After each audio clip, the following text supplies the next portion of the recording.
Bonjour très cher, je suis Christelle G, psychologue de l'éducation nationale, éducation, développement, apprentissage.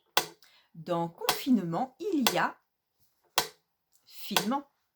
La minute de Madame Psy-EN va aujourd'hui vous proposer d'analyser finement les répercussions psychologiques du confinement sur vous, êtres humains basiques.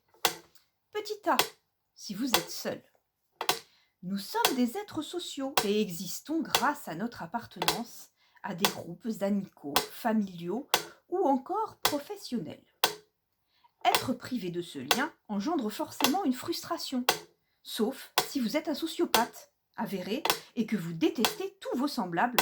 Bon, pas au point de les tuer quand même, parce que là vous êtes vraiment un psychopathe. Donc, si vous êtes seul, prenez garde de ne pas sombrer dans des idées noires, vautrées en pyjama sur votre canapé, devant des émissions débiles, en grignotant et buvant n'importe quoi, et en vous apitoyant sur votre sort parce que votre dernier coup de cœur Tinder ne vous donne plus de nouvelles depuis le confinement.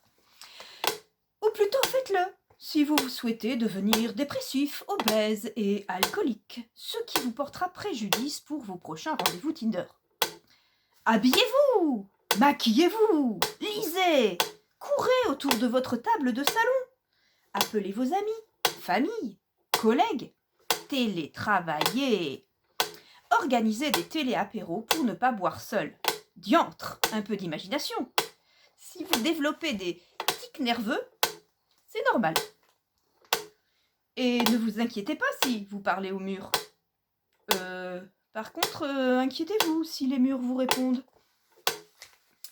Petit B, si vous êtes en famille, être plusieurs a des avantages comme des inconvénients.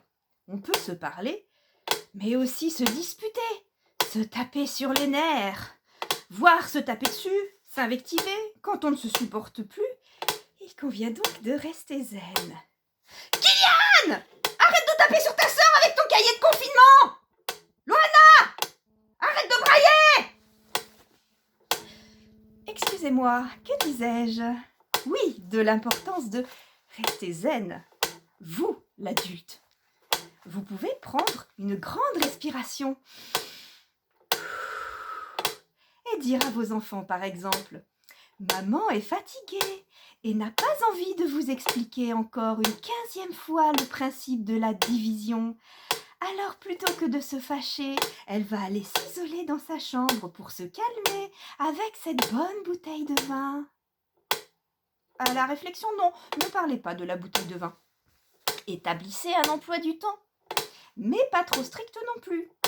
Jouez avec vos enfants, câlinez-les, envoyez-les se faire voir ailleurs aussi parfois pour travailler la frustration.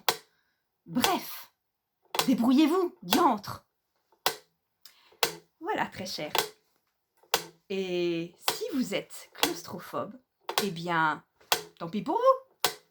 Au revoir, à bientôt.